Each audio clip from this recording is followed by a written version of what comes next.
I knew something was wrong the second my stepfather stood up and reached for the microphone. It wasn't his turn. It wasn't even close. The toast list had been printed, reviewed and rehearsed twice. Best man, maid of honor, my husband's father. That was it. No surprises, no freelancing, no speeches from people who enjoyed the sound of their own voice a little too much.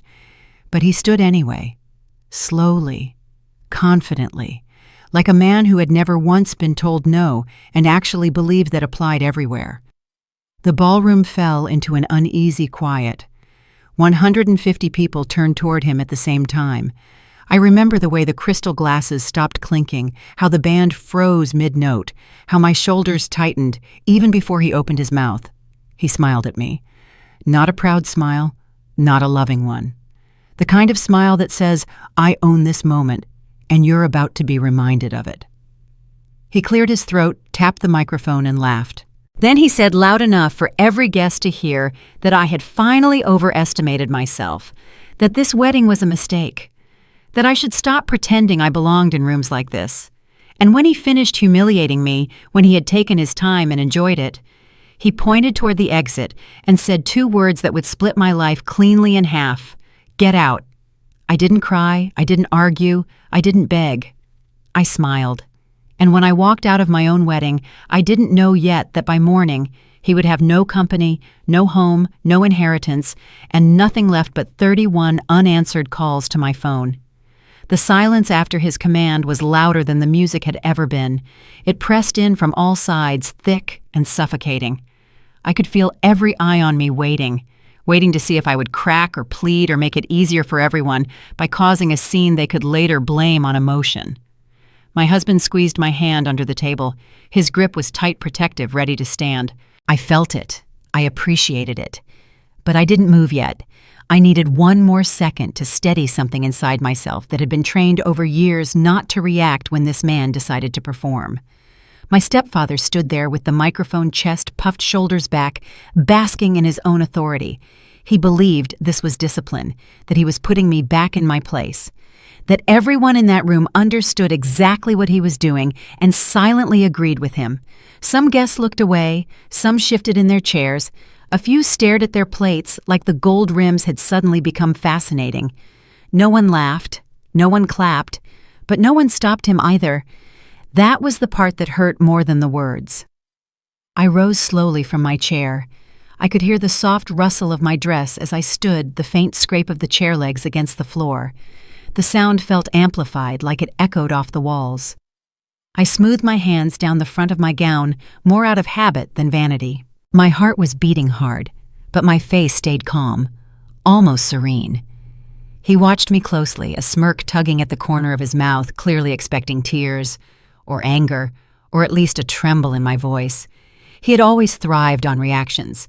Instead, I smiled, not a sarcastic smile, not a forced one, a small, polite smile, the kind you give someone when you've already decided they no longer matter. I didn't take the microphone from him. I didn't say a word. I simply turned, took my husband's hand, and walked toward the exit. The doors felt heavier than they should have been. As they opened, a cool draft rushed in from the night air outside, brushing against my skin like a quiet blessing. Behind me, I heard murmurs finally start to ripple through the room. Confusion, discomfort, the sound of a story beginning to fracture. I didn't look back. My husband followed without hesitation. He didn't argue. He didn't ask me to stay. He didn't whisper about smoothing things over. That mattered more than he probably realized. Once we were outside, the sounds of the reception faded into a dull hum behind the closed doors. The parking lot lights cast long shadows across the pavement. I stood there for a moment, breathing in the night, letting the coolness settle my pulse. Only then did I feel the weight of what had just happened. Not the embarrassment, not the shock, the clarity. He hadn't lost control. He had exercised it, publicly, intentionally. This wasn't an emotional outburst or a drunken mistake. This was the same pattern he had used my entire life, just amplified for an audience. As a child, it had been private comments, little corrections, reminders of who paid for what, who made decisions, who allowed me to have what I had. As I got older, it became jokes at family gatherings, carefully disguised as concern. Tonight, he simply stopped pretending. My phone buzzed in my hand. Then again and again. Messages started coming in almost immediately. A few friends asking if I was okay. A cousin telling me she was sorry things got heated. Someone else suggesting we talk it out for the sake of family. I didn't respond. Not because I didn't care, but because I finally understood something I had missed for years. The story was already being told, and he was very good at telling it first. Inside that ballroom, he was probably explaining himself even now, framing it as disappointment, as concern, as a necessary boundary. He would say he had done everything for me, that he had supported me, that he had paid for things I never could have afforded on my own. And people would nod because money makes a convincing argument when no one bothers to look closer. We got into the car. My husband started the engine but didn't pull away right away. He turned to me, eyes searching my face, ready to ask a dozen questions. "I'm okay," I said quietly. It was the truth. I wasn't shattered. I wasn't broken. I was awake. As we drove away, I watched the venue disappear in the rearview mirror. That building had been chosen for its elegance, its reputation, its promise of a perfect beginning. Tonight it had served a different purpose. It had shown me exactly who still believed they owned me and how far they were willing to go to prove it. What my stepfather didn't know, what he had never bothered to ask, was whether I had learned anything during all those years of watching him operate. Whether I had paid attention to how he spoke when he thought no one would challenge him. To what he avoided. To what he assumed I didn't understand. He thought walking me out of my own wedding ended the conversation. He didn't realize it started a countdown. The night didn't end when we left the venue. It followed me home, clung to the walls, settled into the corners of the quiet, like a presence that refused to leave. The drive was mostly silent. My husband kept glancing at me, waiting for the moment I would break down or explode or demand explanations. I didn't give him any of that. I stared out the window and let the city lights blur together, my mind already moving faster than my heart could catch up with. By the time we reached our place, my phone had become heavy in my hand. Not physically, but with expectation. I didn't check it right away. I kicked off my shoes, hung my dress carefully instead of tossing it aside, and washed my hands as if I could rinse the night off my skin. Small, deliberate actions. Control where I could find it. When I finally looked at my screen, the messages were already lining up. "Are you okay?" That was uncomfortable. He didn't mean it like that. Families are complicated. Maybe he was just stressed. Each one felt like a small adjustment to reality, a collective effort to sand down the sharp edges of what had happened. No one outright defended him. They didn't have to. Minimizing did the work just fine. I didn't respond. By midnight, the tone shifted. A text from a distant aunt suggested we should all cool off and talk later privately like adults. Another implied that walking out had embarrassed him unnecessarily. Someone else asked if I planned to apologize so things wouldn't get worse. That was when it hit me. The story was already being rewritten and I hadn't even spoken yet. My stepfather understood narratives better than anyone I knew. He always had. He didn't need to shout or threaten when he could shape perception instead. He had built his entire life on that skill, presenting himself as generous, stable, and endlessly patient, while quietly tightening his grip behind the scenes. I could picture him back at the venue, drink in hand, surrounded by sympathetic listeners. He would be calm by now. Regretful in tone but firm in justification.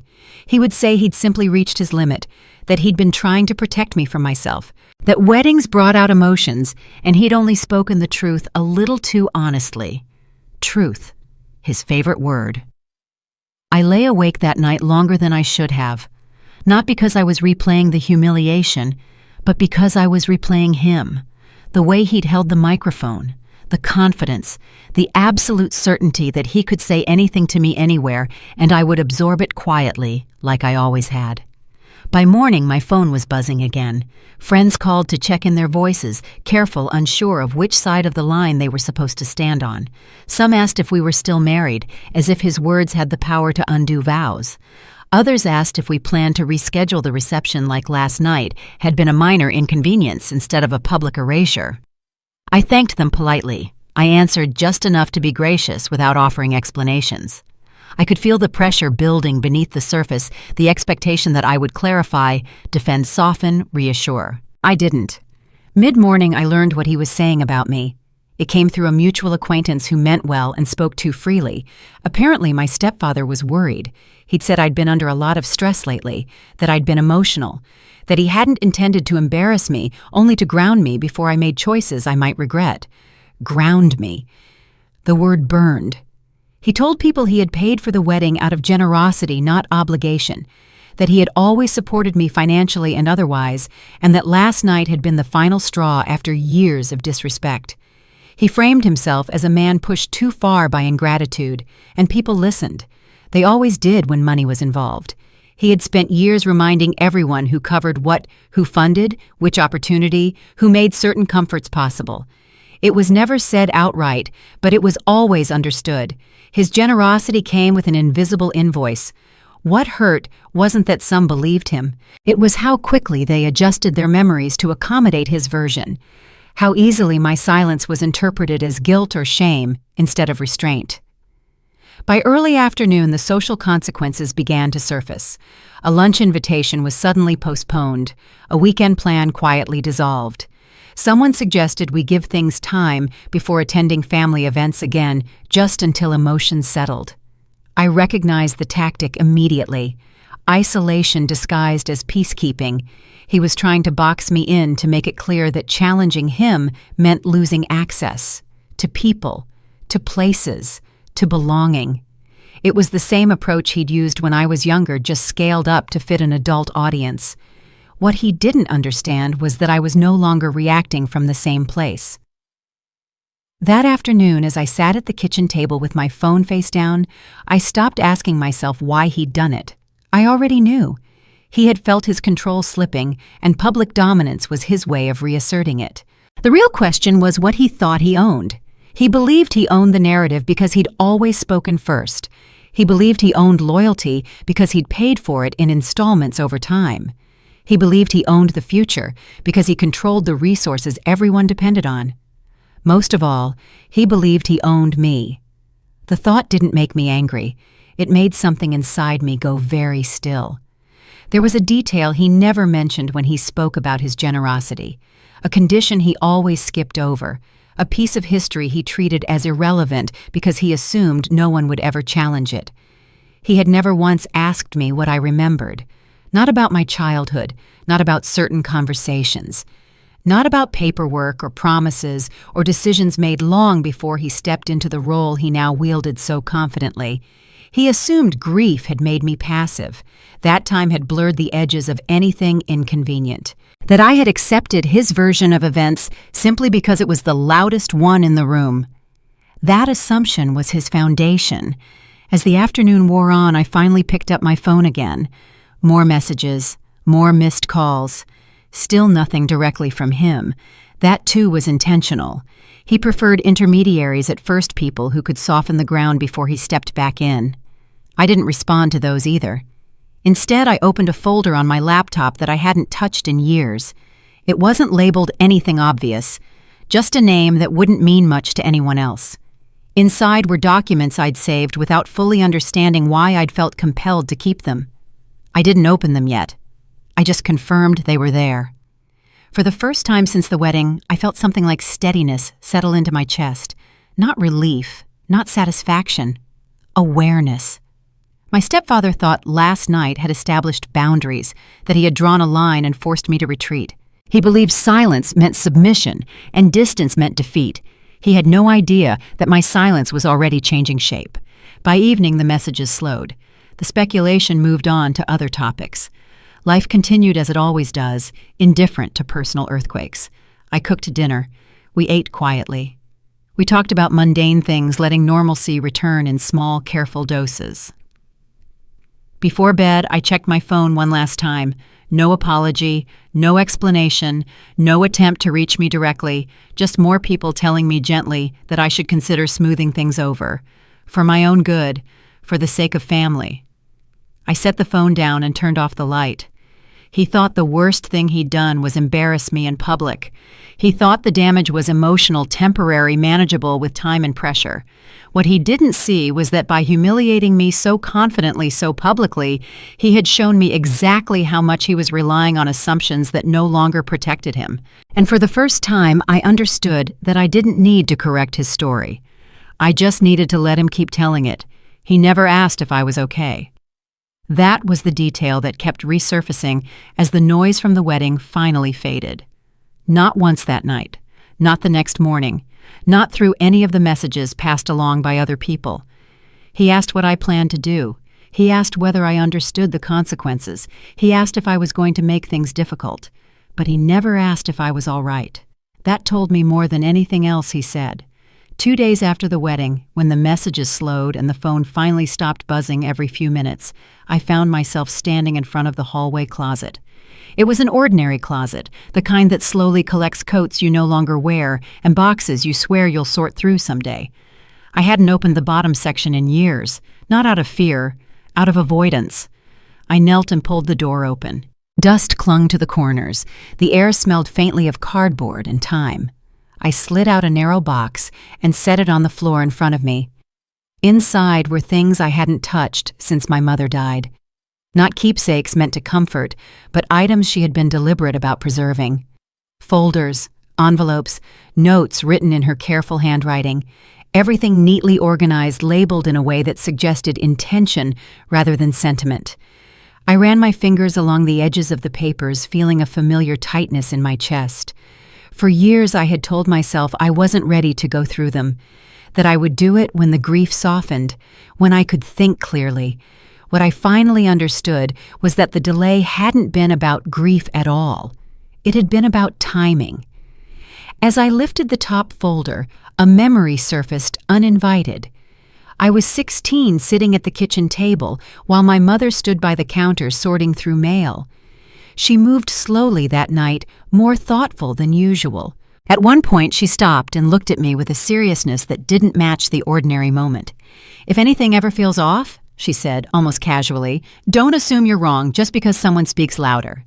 I remember rolling my eyes. Teenagers aren't known for appreciating quiet wisdom. Now, kneeling on the floor with her files spread out in front of me, the memory landed differently. She had been preparing me. Not for loss, for awareness. Back in the present, I began to go through the contents carefully. I didn't read everything. Not yet. I scanned, noted dates, cross-checked names, observed patterns, the kind of attention I'd learned from watching her work, even when I hadn't realized I was paying attention. What stood out immediately wasn't what was there. It was what wasn't. There were gaps. Entire categories of documents that should have been present based on references in her notes, but weren't. And there were annotations in the margins, small reminders to herself written as if she expected someone else to eventually see them.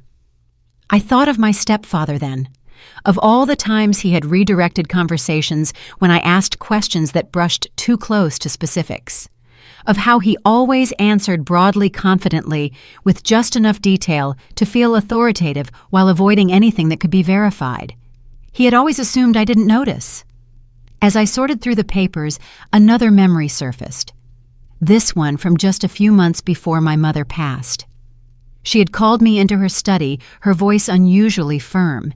She handed me an envelope and told me to put it somewhere safe. Not to open it unless I needed to. Not to ask questions, just to trust her. I had done exactly that. The envelope was still there. I slid it free from between two folders and turned it over in my hands. It was thicker than I remembered, heavier. The seal had never been broken. My name was written across the front in her precise script. I didn't open it right away. I didn't need to. Holding it was enough to confirm something that had been forming quietly in the back of my mind. Whatever this was, he had believed it neutralized, buried, forgotten. He had built his confidence on the assumption that I would never touch this box, never connect these pieces, never question the version of events he had fed everyone so comfortably. That assumption was his blind spot. I sat back on my heels and exhaled slowly. There was a strange calm in realizing that the power he wielded so confidently depended entirely on me remaining uninformed. He wasn't protected by complexity or law or intelligence. He was protected by arrogance. The rest of that afternoon passed quietly. I didn't make any calls. I didn't send messages. I didn't confront anyone. I simply observed. I replayed conversations in my mind, listening now for what had been avoided rather than what had been said. The pattern was unmistakable. Anytime the discussion drifted toward specifics, he interrupted. Anytime someone asked a follow-up question, he reframed it as unnecessary. He had always insisted that details were boring, that trust mattered more than paperwork, that family didn't need contracts. Trust, another favorite word. As evening approached, I finally opened the envelope. Inside were copies of documents I recognized immediately, even before I fully understood their significance. Alongside them was a single page of handwritten notes, not explanatory, but directive. Simple, direct. Don't argue. Don't announce. Verify first. I smiled. Then a real one this time, small and private. I understood why she hadn't explained everything. Knowledge handed over without context is fragile. She had trusted me to reach this point on my own when I was ready to see the whole picture, instead of just the pieces that made me comfortable. What I held in my hands wasn't money. It wasn't a sentimental inheritance. It wasn't leverage in the dramatic sense. It was something far more dangerous. It was the truth documented and intact, in a form that required precision rather than emotion, something that couldn't be shouted or spun or dismissed as instability, something that only mattered if you knew how to use it. As night settled in, my phone buzzed again. This time I didn't even check who it was. I set it face down and returned the documents to the box, reorganizing them carefully. I created a new folder on my laptop and began making a list. Names, dates, questions that needed answers. There would be people who could help verify what I was seeing, not friends, not family. People who understood records and timelines and consequences. People my stepfather had never bothered to worry about because he assumed I would never reach out to them. That was the irony of his confidence. He believed control came from proximity, from being present, from inserting himself into every decision. He never considered what could happen once I stepped outside his reach. Before I closed the closet door, I paused and looked at the box one last time. For years, it had represented something unfinished, something too heavy to carry. Now it felt like alignment. I didn't feel angry. I didn't feel vindictive. I felt clear. He had underestimated me in 100 quiet ways over the years, mistaking silence for ignorance and patience for compliance. He had never once wondered whether I was paying attention, whether I remembered, whether I had learned. I slid the box back into place and shut the door. I wasn't ready to confront him. Not yet. There were things to verify, steps to take, lines to draw carefully before anyone realized they existed. What mattered was this. For the first time since the wedding, I wasn't reacting to him anymore. I was preparing to move. The first call came just after 8 in the morning. I was standing at the kitchen sink rinsing a mug I hadn't finished when my phone lit up on the counter. His name filled the screen, clear, unmistakable. I let it ring. The sound cut through the room with an urgency that felt almost theatrical, as if he expected me to rush over and answer out of habit alone. When it stopped, the silence that followed was deliberate.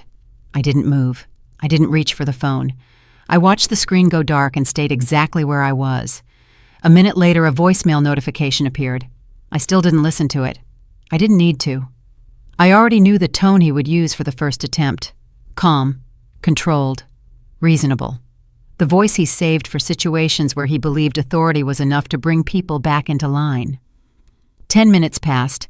Then the phone rang again. This time I turned the volume down and set the phone face down on the counter. It felt important not to reject the call outright. I wanted him to know the line was open, just unanswered. There's a difference between being blocked and being ignored, and he would feel it. By mid-morning, the voicemails began stacking up. I listened to them in order while sitting at the table, a notepad open in front of me. Not to write anything down yet, just to ground myself. The first message was exactly what I expected. His voice was smooth, almost gentle, as if we'd last spoken over coffee instead of in front of 150 stunned wedding guests. He said my name slowly, the way he did when he wanted to sound patient. He said we needed to talk privately, that things had gotten out of hand, and that he was sure we could clear up the misunderstanding if I would just call him back. Misunderstanding. Another favorite word. The second message came less than an hour later. The patience was still there, but thinner now. He reminded me of how much he had done for me over the years, how he had always tried to support me, even when I made choices he didn't agree with. He said he was concerned about how all of this might look if it continued to escalate. Concern. By the third message, the shift was unmistakable.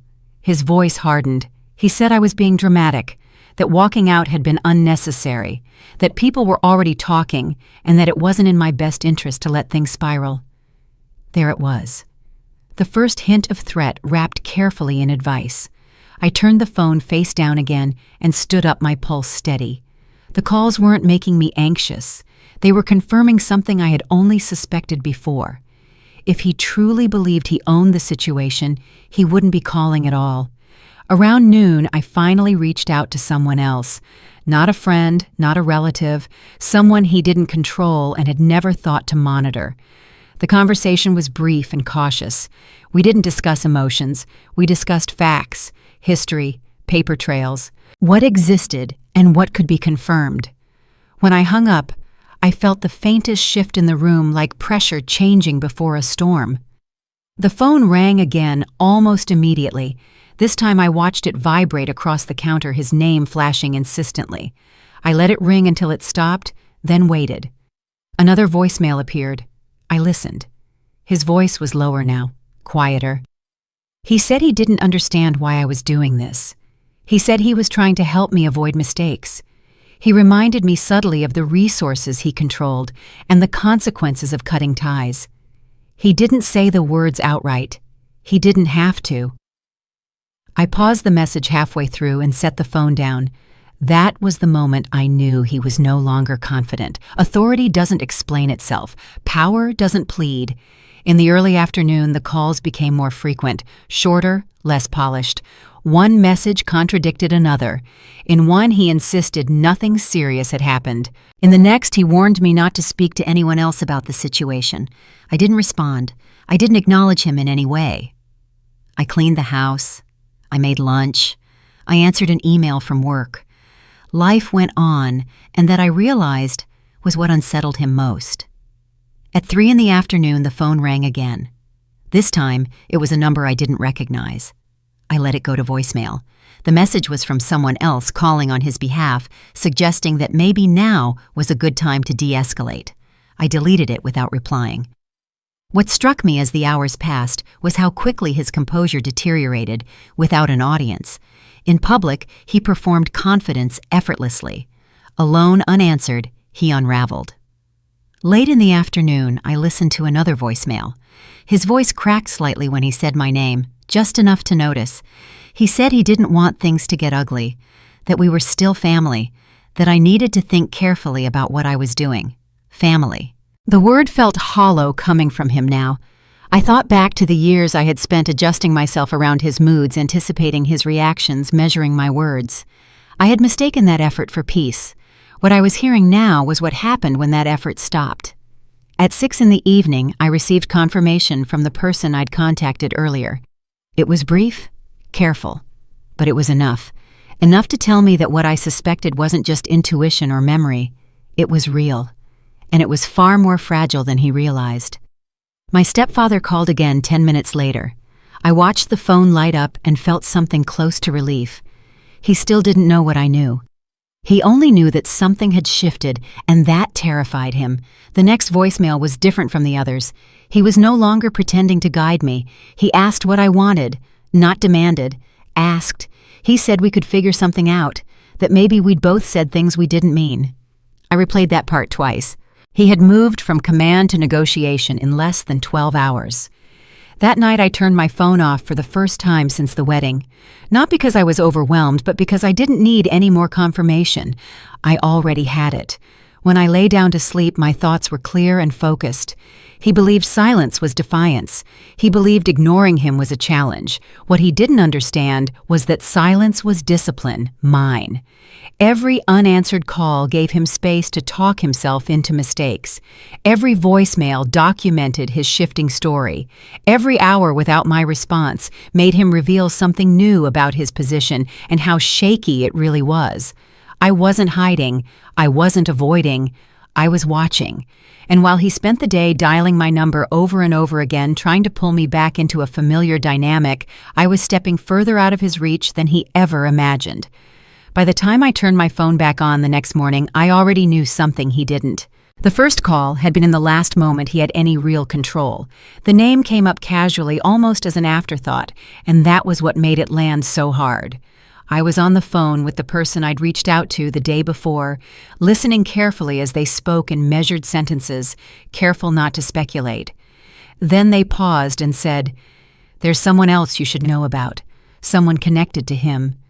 It wasn't a name I expected, not a relative I'd argued with, not a friend who had taken sides after the wedding. It was someone older, someone I remembered vaguely from years ago, a presence on the edges of family gatherings. Quiet, polite, always deferential when my stepfather spoke. I felt a tightening in my chest that had nothing to do with surprise. The person on the line didn't dramatize it. They didn't need to. They explained calmly that my stepfather had a pattern, not of explosive behavior or public cruelty, but of something far more calculated. He identified people who trusted him, people who disliked conflict, people who believed family loyalty meant surrendering control. Then he positioned himself as indispensable. Listening to them, I realized how many times I had mistaken structure for stability, how often I'd watched him step in to help someone and never noticed how difficult it became for that person to step back out. I thought of the way he spoke to older relatives, always gentle, always authoritative, of how he insisted on managing things so they wouldn't have to worry, of how quickly gratitude turned into dependence.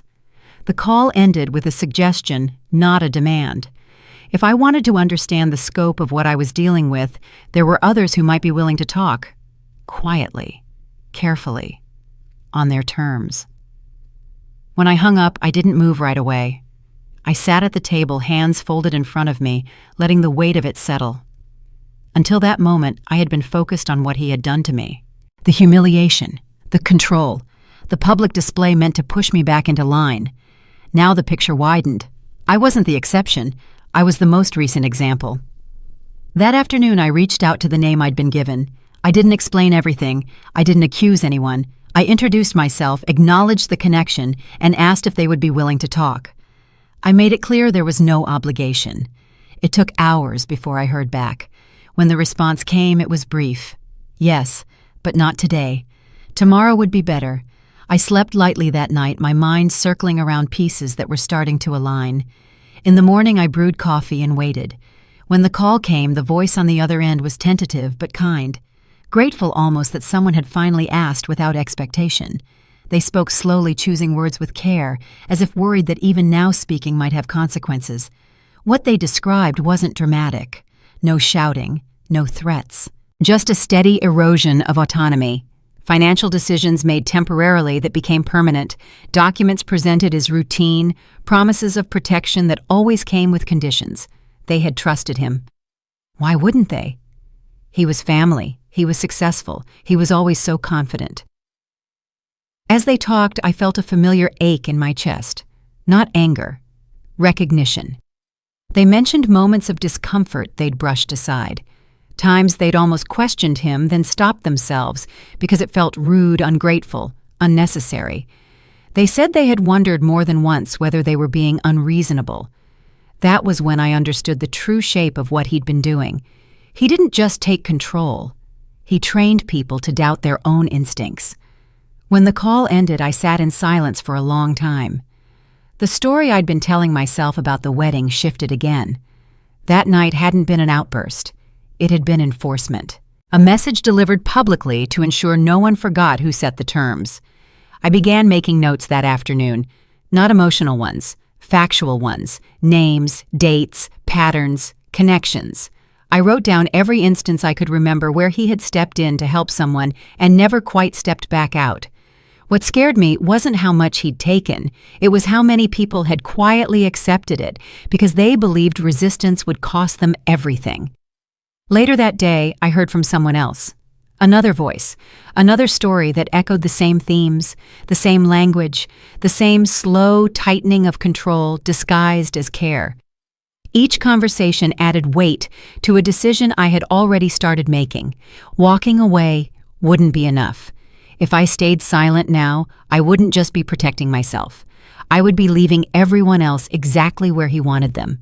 Isolated, unsure, afraid to speak because no one else had. That realization came with its own kind of fear. I wasn't naive about what exposure could cost. I knew retaliation was a possibility. I knew that once this moved beyond quiet documentation, there would be no undoing it. The person who had first warned me called again that evening. They spoke plainly this time. If I chose to move forward, I needed to be prepared for collateral damage. Not everyone would thank me.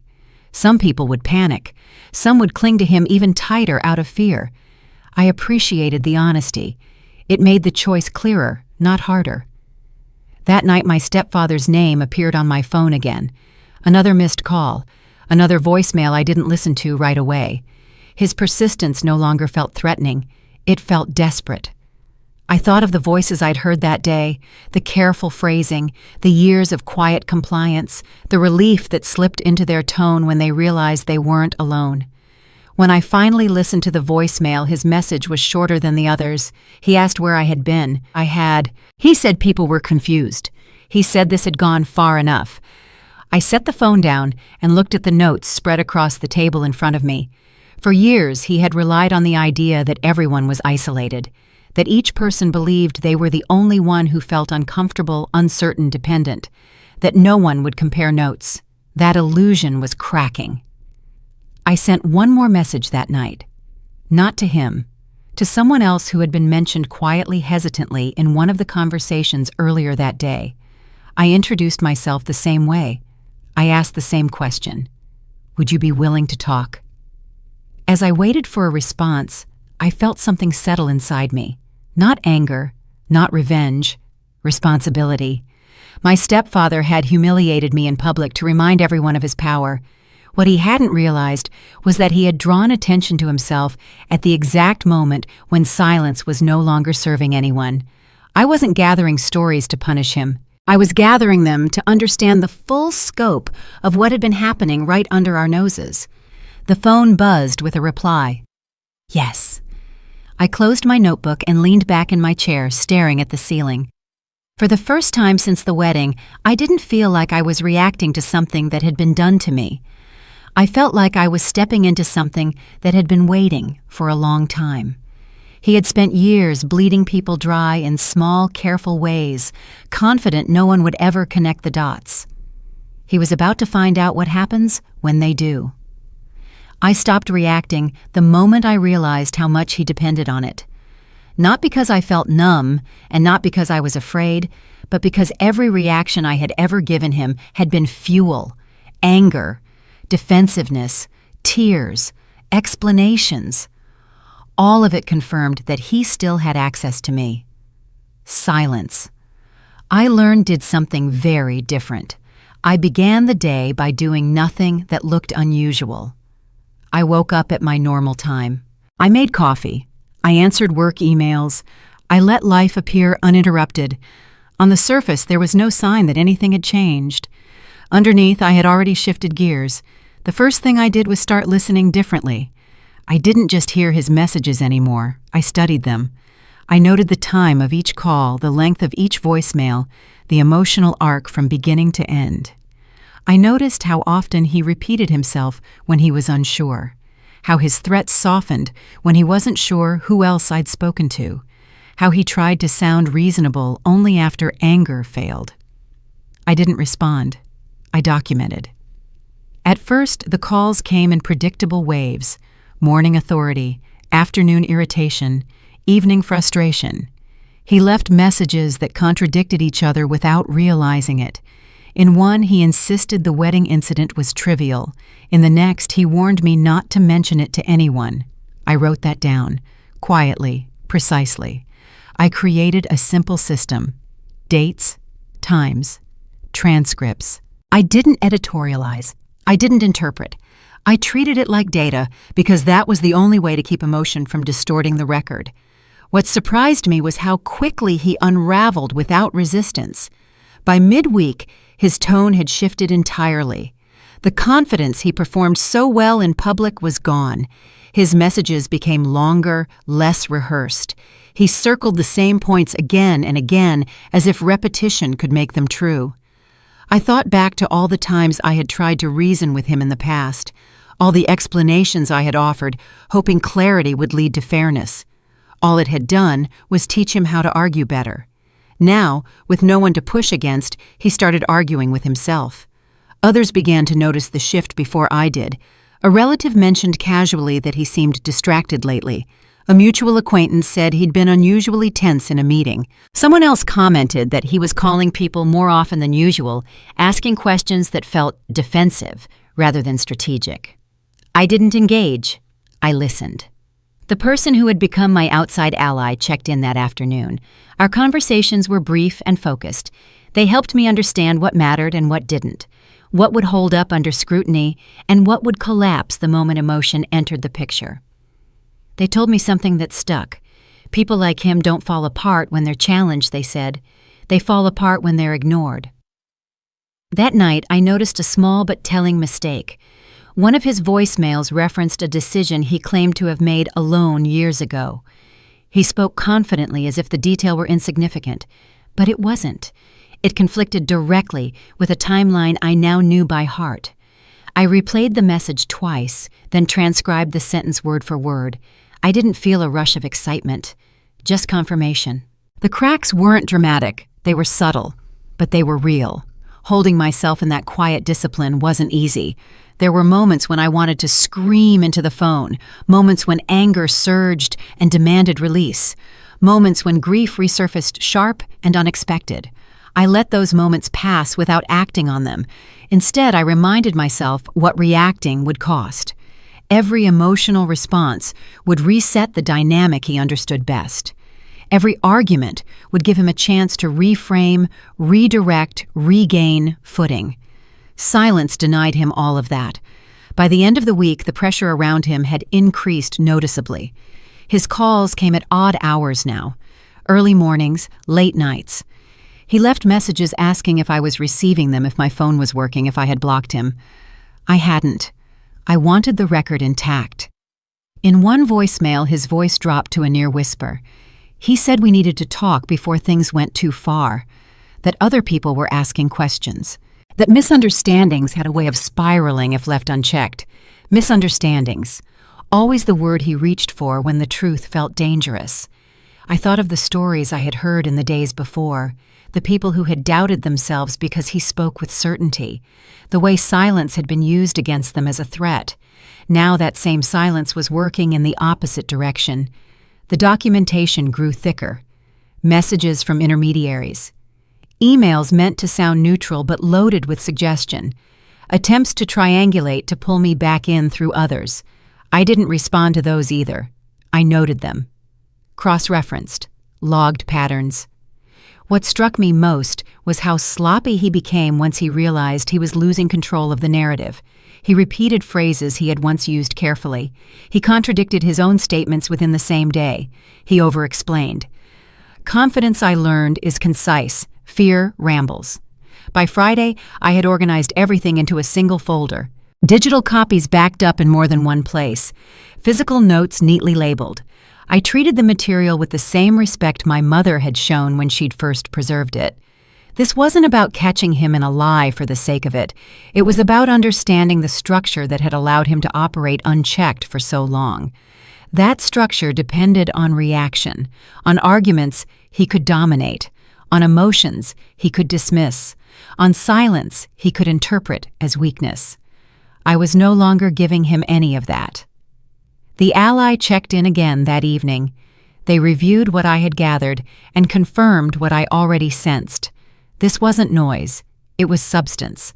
And timing would matter more than volume. Let him keep going, they advised. He's already doing half the work for you. I ended the call and sat alone at the table listening to the hum of the house settling around me. My phone lay nearby, face up now, its screen dark. For the first time since the wedding, I felt something like equilibrium, not because things were resolved, they weren't, but because I had stopped letting his urgency dictate my pace. I was no longer bracing myself for the next outburst or trying to anticipate his moves. I was watching him expose himself. That night, another voicemail arrived, short, tense. He demanded to know who I had been talking to. I didn't listen to the rest. I turned the phone face down and went to bed, my mind calm in a way it hadn't been in years. Silence, I realized, wasn't absence. It was presence without permission.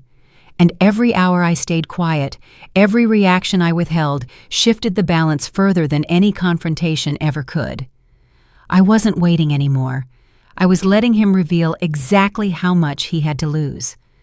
From the outside, nothing about his life appeared to be cracking. That was the part that almost impressed me. He kept showing up, kept hosting, kept spending, kept projecting the same calm authority he'd always worn like armor. If you didn't know where to look, you'd think the wedding had been a brief embarrassment that faded as quickly as it happened. But once you know how a structure is held together, you can see every place it's straining. He liked to talk about what he owned, the house first and foremost. He spoke about it the way men speak about land they believe defines them, how he'd bought it at the right time, how he'd renovated it himself, at least in spirit, how every improvement bore his judgment, his taste, his money. When guests visited, he gave tours that felt less like hospitality and more like proof. Then there was the company, his favorite subject. The story never changed. He built it. He carried it. He protected it from mistakes other people would have made. He framed it as a legacy, something that would outlive him, something people should be grateful to be adjacent to. And threaded through all of it was the inheritance narrative, the promise that loyalty would be rewarded, that patience would pay off, that stepping out of line had consequences you'd feel for the rest of your life. It was elegant in a way, everything connected. The house reinforced the company's success. The company justified the inheritance. The inheritance kept everyone compliant. Pull on one thread and the others tightened automatically. What he didn't realize was that the entire system relied on a single assumption. I learned that during a quiet conversation with my ally late one afternoon. We didn't speak about emotions. We spoke about foundations, about what had to be true for everything else to stand. About which statements, if proven false, wouldn't just damage his credibility, but freeze the machinery he depended on. There it was, clear as day, one lie. Not a dramatic one, not the kind you'd catch in a heated argument. A procedural lie, a structural one. The kind that sits quietly in the background doing its work, never questioned, because everyone assumes someone else already verified it. He had built everything on it. I sat with that realization longer than I expected, not because I was hesitant, but because I was careful. Once you see the load-bearing beam, you don't rush at it with a hammer. You wait until the weight is fully committed. He helped with that part. 2 days later, he made a move that would have looked bold to anyone else. Confident, decisive, the kind of step that signals control. I heard about it secondhand the way news travels when people are eager to prove proximity to power. He was expanding something, finalizing a deal, making plans that assumed unquestioned authority. I remember standing at the kitchen counter when I got the call, listening quietly as the details spilled out. I didn't interrupt. I didn't react. I thanked the person for the update and hung up. Then I wrote down the time. Confidence accelerates collapse when it's misplaced. He had overplayed his hand and he didn't even know it. By acting as though the foundation was unshakable, he had put more weight on it than it could safely hold. Verification came next. Not exciting, not dramatic, necessary. I double-checked everything with my ally, then with a secondary source who had no stake in the outcome. Dates, jurisdiction, authority. The order in which things would happen once the right question was asked in the right place. Each confirmation tightened something in my chest, not with fear, but with focus. Once triggered, it wouldn't move slowly. Systems don't. They pause, then they cascade. And when they do, no amount of charisma or bluster can stop them. That night, I slept poorly. Not because I doubted the plan, but because I finally allowed myself to consider the fallout. The people who would be affected, the shock, the confusion, the anger that would inevitably turn toward me when the narrative collapsed and needed a new villain. I accepted that too. My stepfather had spent years ensuring that consequences were something other people absorbed. I understood that reversing that pattern would come at a cost. What mattered was whether I was willing to pay it. By morning I was. I didn't call him. I didn't warn anyone. I let him continue unchecked, stepping further onto ground that was already giving way beneath him. There was a strange peace in that restraint, a steadiness I hadn't felt in years. The ally checked in once more. We spoke plainly. This wasn't about timing an emotional reveal or staging a confrontation. This was about choosing the moment when his own actions would make denial impossible. We identified it together, a date, an event, a point at which his claim would have to be verified automatically, not argued over. Once that happened, everything else would follow. I went about my day like anyone else. Grocery shopping, errands, a brief walk to clear my head. I noticed small things more than usual. The sound of leaves under my shoes, the weight of my keys in my hand. Ordinary moments that felt strangely significant, as if I were standing on the edge of something invisible. My phone buzzed in my pocket. Another missed call from him. I didn't check the voicemail. I didn't need to. I already knew the arc his messages followed. That afternoon, I caught myself almost feeling sorry for him. Almost. He had no idea what was coming. He still believed the problem was me. My silence, my stubbornness, my refusal to be reasonable. He hadn't yet grasped that the problem was structural, that the story he'd told himself about ownership and control had never been tested because no one had thought to test it. People like him don't fear exposure. They fear procedure. As evening approached, I sat down with the folder I'd assembled over the past week. I reviewed it once more, not to add anything but to ensure clarity. No excess, no speculation. Just facts aligned in a way that told the truth without commentary. I closed the folder and set it aside. There was nothing left to do now but wait.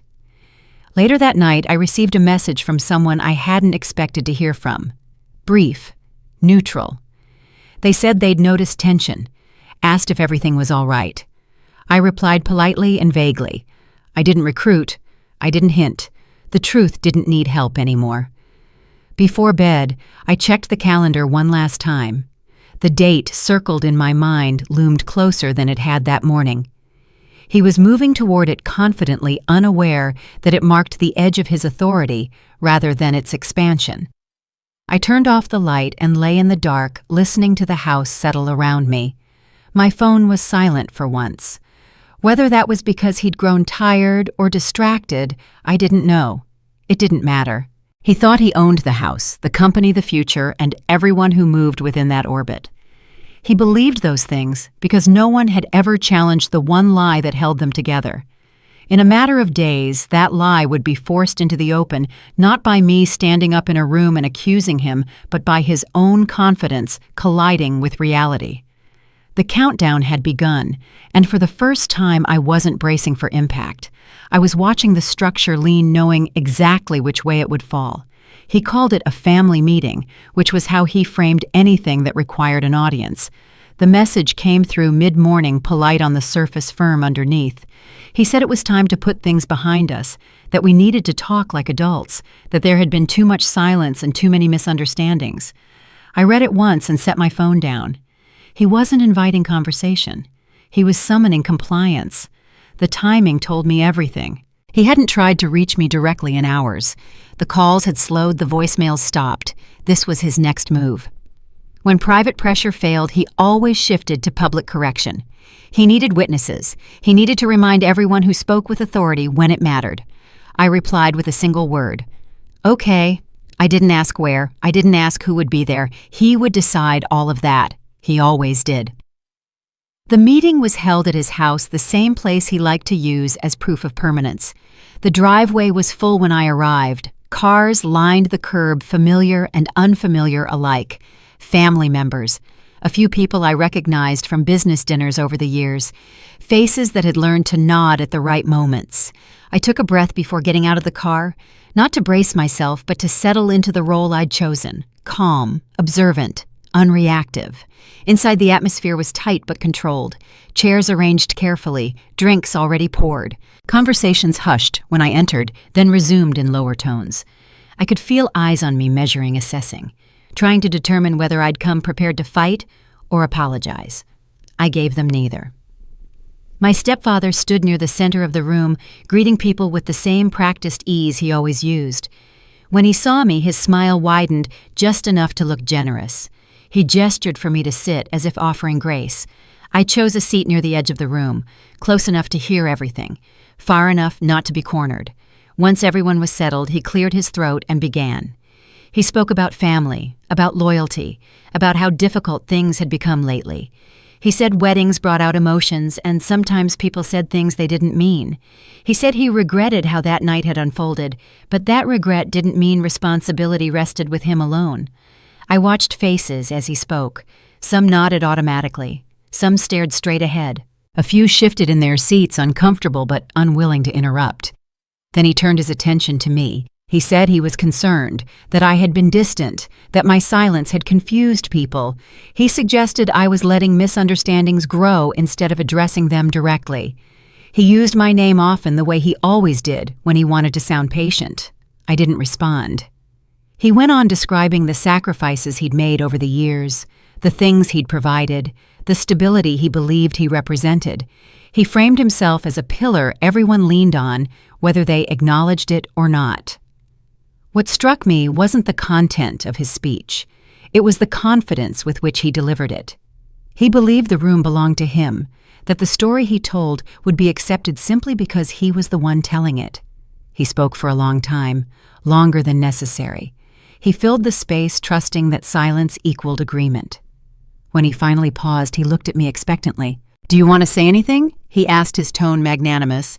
I waited a beat before answering. Not to create drama, to ensure I was fully present.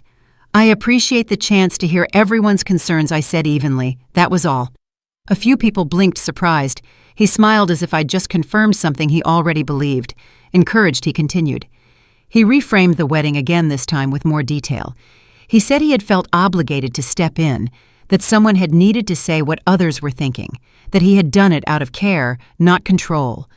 Care. Another word he leaned on heavily. As he spoke, I noticed something shift in the room. A woman near the window crossed her arms.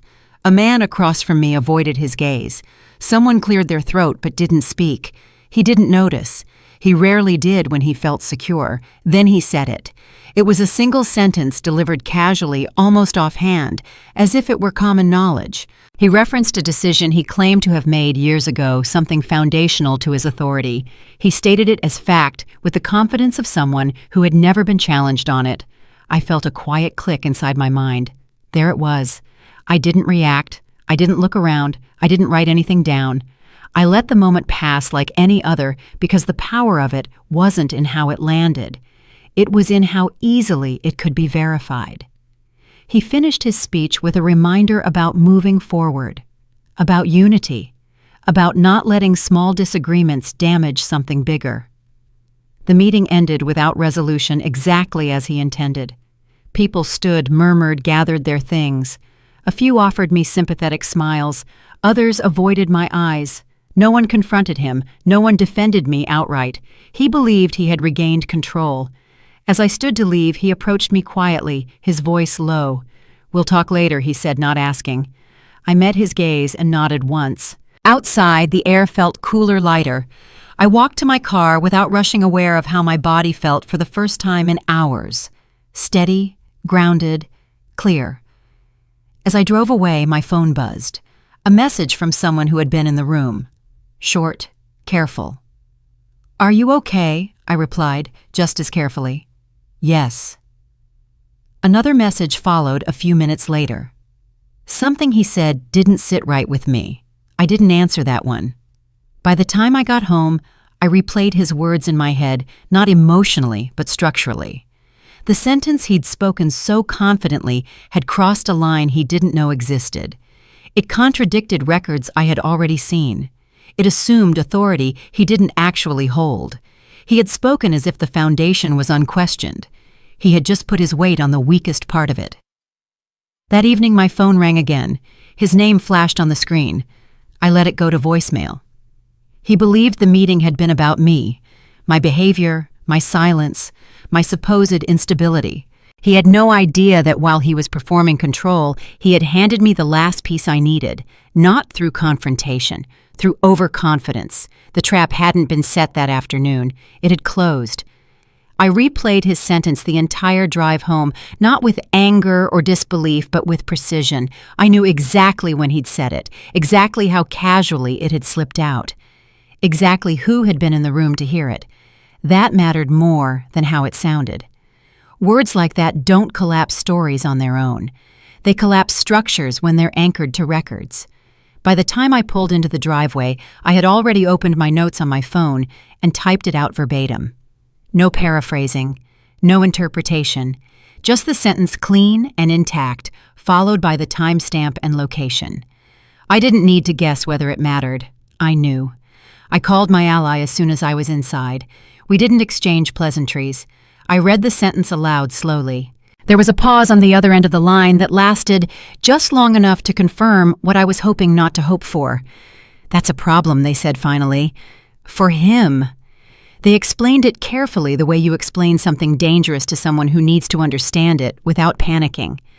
That single sentence contradicted the timeline he had relied on for years. Not emotionally, legally, procedurally. It assumed authority he didn't have at the time he claimed to have exercised it. In other words, he had placed himself at the center of a decision he could not prove he was entitled to make. I felt my shoulders drop, the tension easing in a way I hadn't expected. Not relief. Alignment. The pieces I had been holding separately finally slid into place. We didn't act immediately. That was important. We verified. I cross-checked the statement against the documents I'd gathered, then against records my ally accessed independently. Dates matched, jurisdictions lined up. The contradiction wasn't theoretical. It was concrete. That night, I received a message from someone who had attended the meeting. We had never spoken directly before. The message was brief and hesitant. I don't want to get involved, it read, but I heard what he said, and I remember it differently. I asked one question and nothing more. What exactly do you remember? They responded with the same sentence, nearly word for word. That was when I allowed myself a single quiet exhale. By the next morning, the shift in his behavior was unmistakable. The calls resumed, but they sounded different now. Urgent. Pressed. He spoke faster. He tried to clarify things he hadn't been asked about. He left messages explaining details no one had questioned yet. People only do that when they sense the ground moving. In one voicemail, he said he wanted to clear up something he might have misspoken about. In another, he insisted timelines were confusing, and people often remembered things incorrectly. In a third, he returned to his old tactic, reminding me of family loyalty and the danger of letting outsiders misunderstand private matters. I logged each one. My ally called late that afternoon. We have a window, they said. If you're going to move, it's now. I didn't hesitate. I had spent years hesitating. This wasn't impulsive. This was the result of discipline and patience and watching him talk himself into exposure. We initiated the process quietly. No announcements, no confrontations, just a formal inquiry submitted to the appropriate place, framed not as an accusation, but as a request for clarification. That was the beauty of it. I didn't need to claim anything. I only needed to ask the right question. Once submitted, it was out of my hands. That night he hosted a dinner. I heard about it through someone else who described how relaxed he seemed, how generous, how he spoke confidently about upcoming plans, about growth, about the future. He raised a glass and toasted stability. The irony almost hurt. Behind the scenes, systems don't care about confidence. They care about verification. And once verification is requested, everything slows down. Access pauses. Authority is reviewed. Nothing dramatic happens all at once. The next day, his calls intensified. He asked if I had spoken to anyone. He asked if I had said anything. He asked if I understood how serious this could become. His tone shifted between reassurance and warning, between warmth and irritation. I didn't answer. By the third day, his messages grew shorter, sharper. He accused me of overreacting, of dragging things out unnecessarily, of misunderstanding how the world worked. I smiled at that one. He had always believed complexity was a shield, that people would be too intimidated to ask questions once he framed something as complicated enough. What he didn't understand was that complexity only works when no one is looking closely. On the fourth day, I received confirmation that the inquiry had been accepted.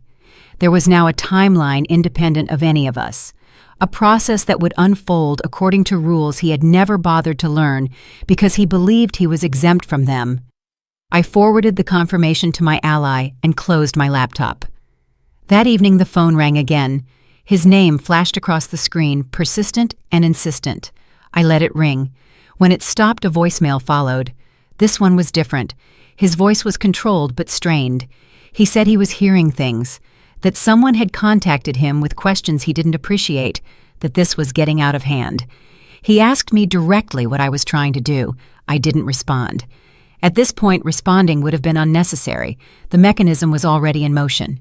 What struck me most over the following days was how quickly people adjusted when authority wavered. Meetings were postponed, decisions delayed. People stopped returning his calls as promptly. Questions he had never been asked before suddenly appeared in his inbox. He tried to keep up appearances. He always did. But performance doesn't hold when access is restricted and explanations are required.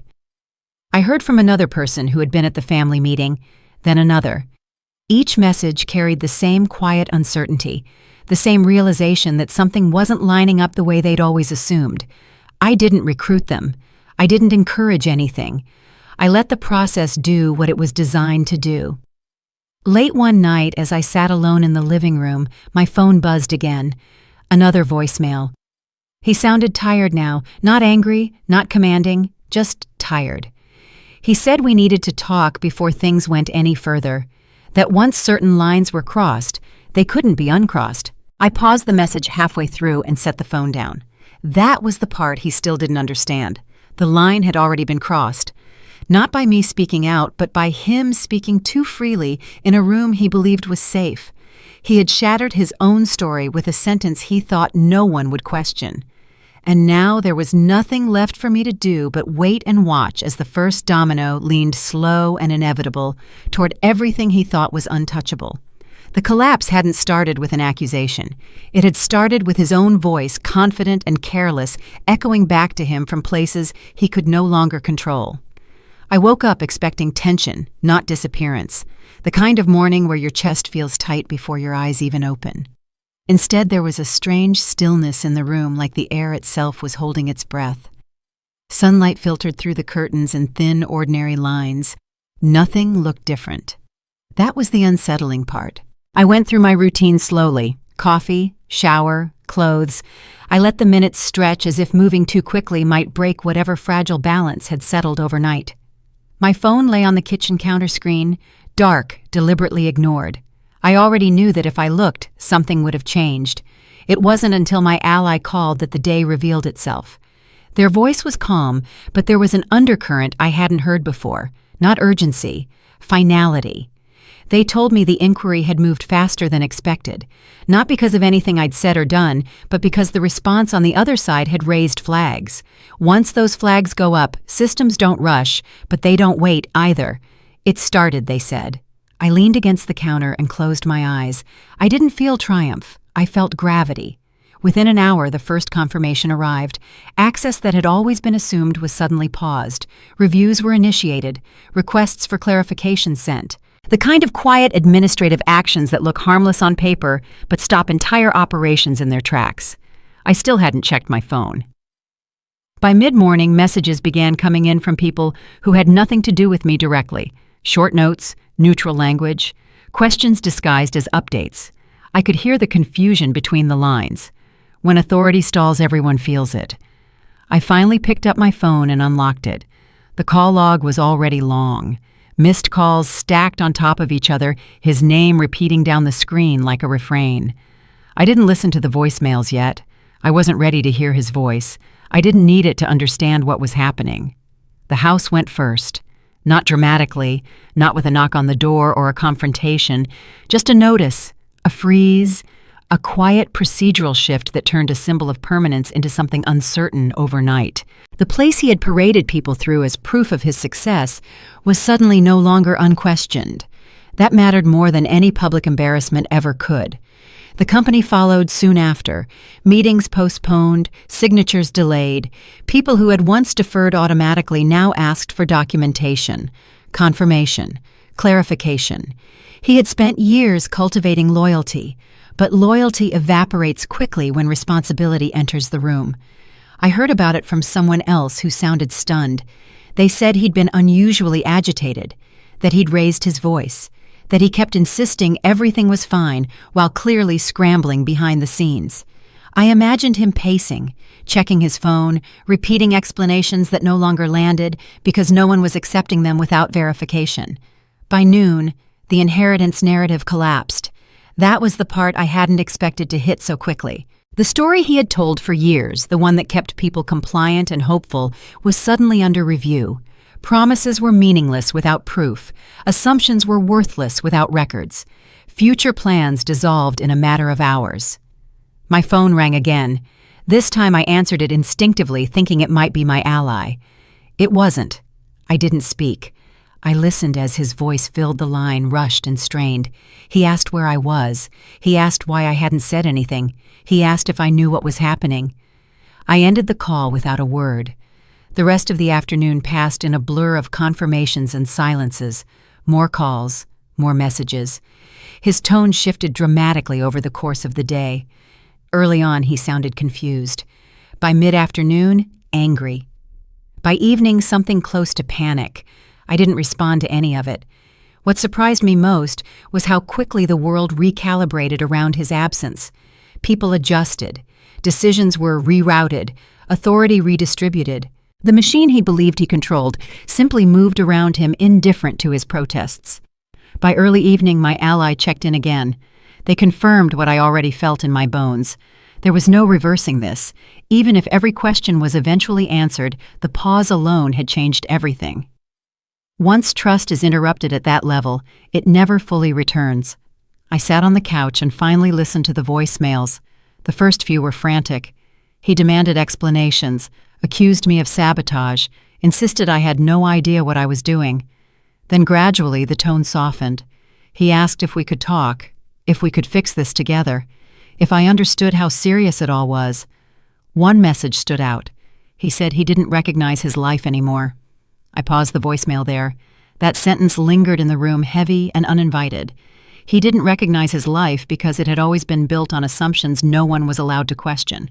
The moment those assumptions were examined, the life they supported dissolved. I didn't feel sorry for him. I felt clarity. Later that night, a message came through from someone I hadn't heard from in years. They said they were sorry, that they hadn't spoken up sooner, that they were starting to understand things differently now. I replied politely, briefly. I wasn't collecting apologies. When I checked my phone again, the missed calls had reached double digits. I counted without meaning to. There was something sobering about the number. Each one represented an attempt to pull me back into a conversation that no longer belonged to me. I turned the phone face down and stood up, walking to the window. The street outside was quiet, normal. Life continued, unaware of the internal collapse unfolding somewhere else. That was when it hit me. By morning, everything he had used to define himself was gone. Not confiscated, not destroyed, simply inaccessible. His company, his home, his future plans, his authority over others, all suspended in a state of waiting he could not control. And there was nothing I could do to stop it, even if I wanted to. I wasn't directing the collapse anymore. I was witnessing it. Before bed, I checked my phone one last time. The number of missed calls had climbed higher. I didn't listen to the new messages. I didn't need to. The pattern was clear. Command had turned into negotiation. Negotiation into pleading. I turned the phone off and set it on the nightstand. For years, he had believed that power meant being untouchable, that if you spoke confidently enough and long enough, reality would bend to accommodate you. That morning proved something different. Power doesn't disappear with a bang. It drains away quietly through procedures and pauses and unanswered questions until the person who once dominated the room is left shouting into a void.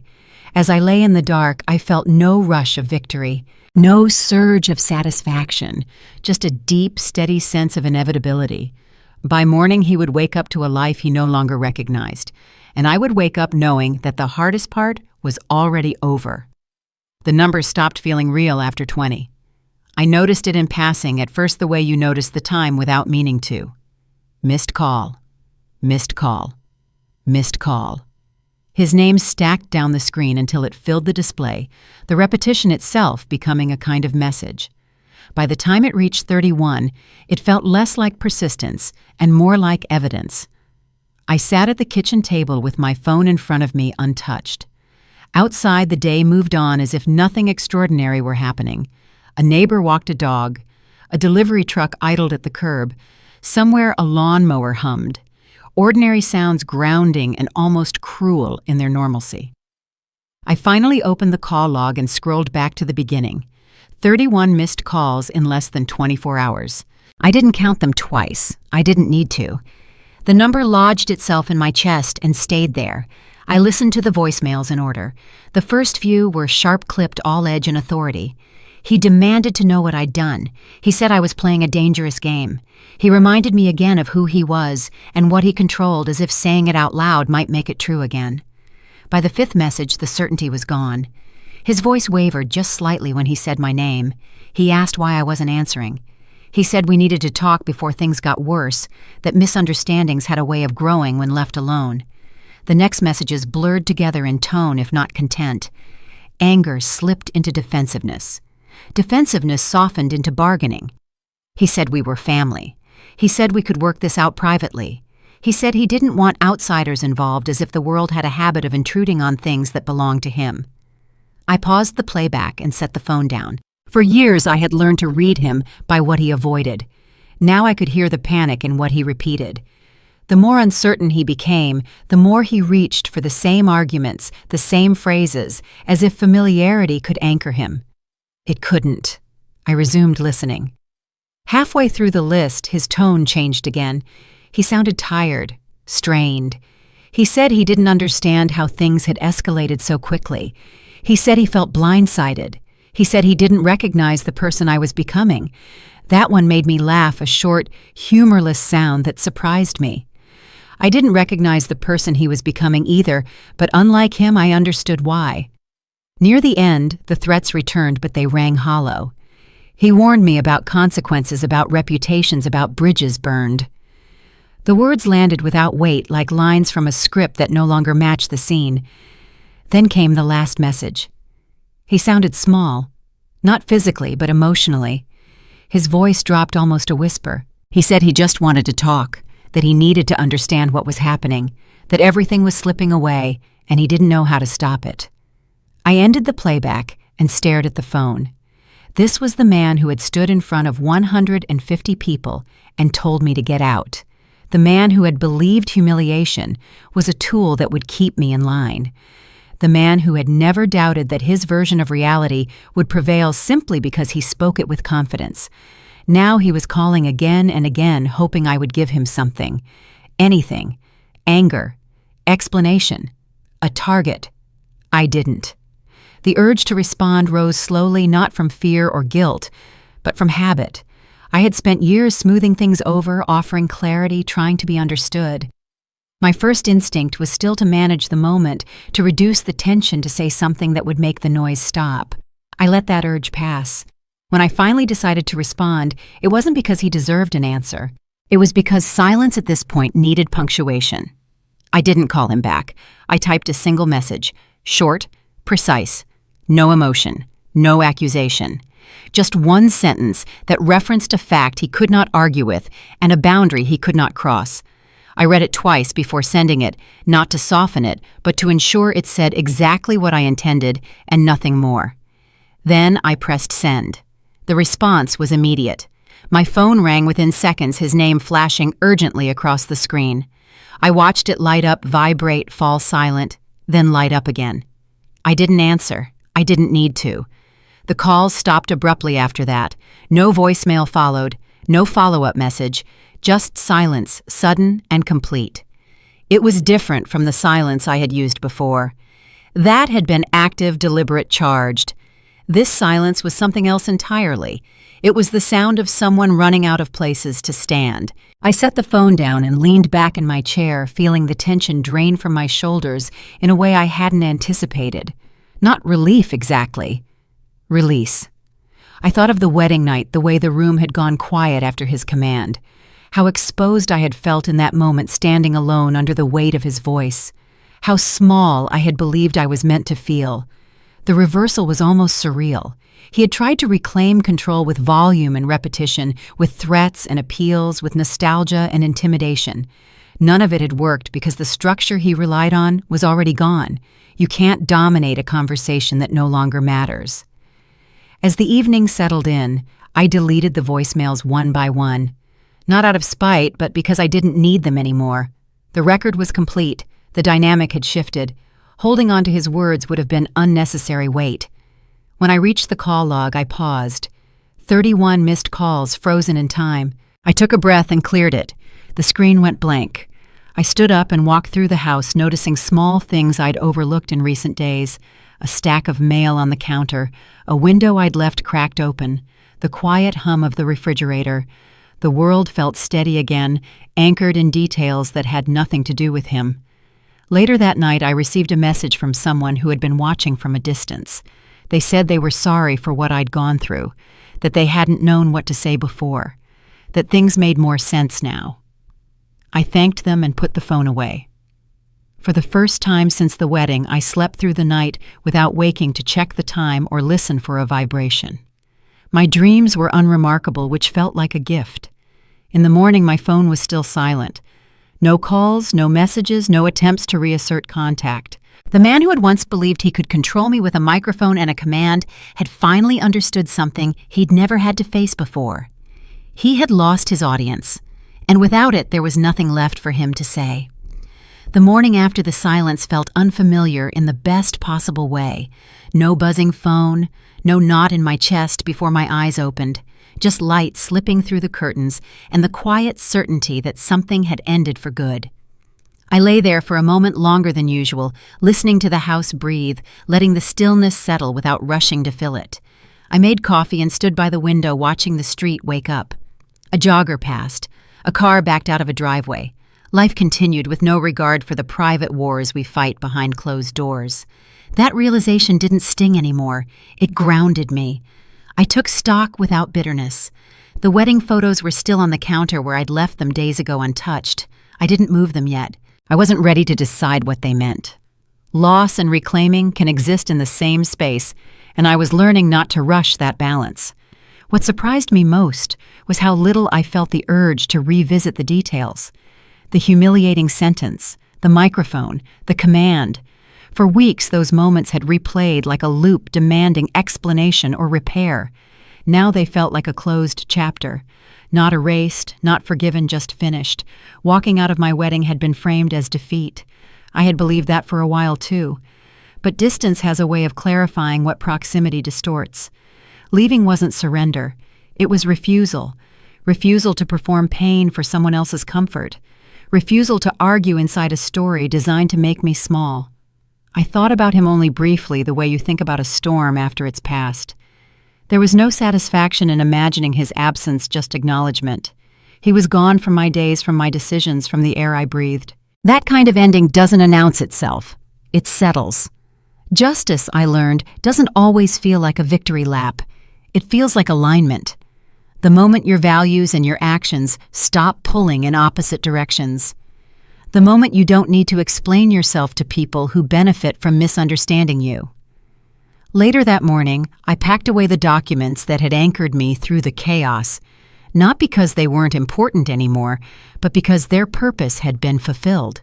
They weren't trophies, they were tools. And tools are meant to be set down when the work is done. I took a walk after lunch, something I hadn't done in days. The air was crisp, the sky unremarkable. I noticed how my shoulders had dropped, how my steps felt lighter without the constant calculation of what came next. Peace didn't arrive all at once. It came in increments earned and quiet. There were moments when memory tried to pull me backward, the look on a guest's face, the pause before the band stopped playing, the sound of my name spoken with authority that night. I let those memories pass without engaging them. They didn't need my attention anymore. In the afternoon, a message arrived from someone I hadn't heard from since before the wedding. They said they'd been thinking about what happened, that they were sorry, that they admired how I handled it, even if they hadn't known what to say at the time. I read it once and set the phone down. I didn't feel the need to respond immediately. Validation is sweetest when you don't require it to breathe. As evening approached, I finally picked up the wedding photos. I sorted through them slowly. There was joy there, real and untainted. There was love that didn't disappear because someone tried to steal the spotlight. I kept the ones that mattered and put the rest away. The story people told about that night would never be entirely under my control, and for the first time that didn't bother me. The only story that mattered was the one I lived afterward. I cooked dinner and ate it without distraction. I laughed at something on television. I texted a friend about nothing in particular. Ordinary moments stitched themselves back together, forming a life that felt sturdier for having been tested. Before bed, I checked my phone one last time. Still silent, not ominous, complete. I placed it face down and turned off the light, aware of how far I'd come from the woman standing in a ballroom under 150 pairs of eyes. Walking out didn't mean I lost. It meant I chose myself when someone else tried to choose me for their own comfort. It meant I trusted my instincts over noise. It meant I learned that dignity doesn't announce itself. It's recognized in hindsight. If you've listened this far, you might recognize pieces of your own life in mine. Maybe you've been told to keep the peace when peace only benefited one side. Maybe you've walked away from a room that expected you to shrink. Maybe you're standing at the edge of a decision that scares you because it's quiet instead of dramatic. If that's you, I'd love to hear your thoughts. Not for judgment, for reflection. Share what resonated or what you would have done differently. These conversations matter more when we have them together. And if stories like this speak to you, if you want to keep exploring moments where quiet choices change everything, stay with me. Subscribe. Come back and be part of this space where dignity, justice, and second chances are allowed to exist without apology. Sometimes the strongest ending isn't a confrontation. It's the calm that follows when you finally walk away and don't look back.